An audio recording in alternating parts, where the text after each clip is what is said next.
Hello guys, how are you? Hope you all are doing well. Today in this video tutorial guys, I am going to show you how to change screen turn off timeout in your Windows 11.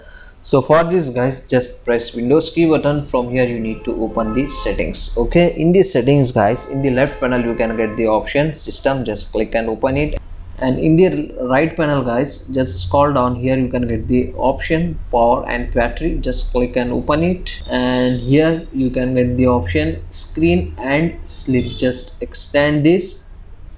From here you can easily able to change the screen off timing on your Windows 11 on battery and plug in. From here guys, you can easily able to change the screen turn off time on your Windows 11.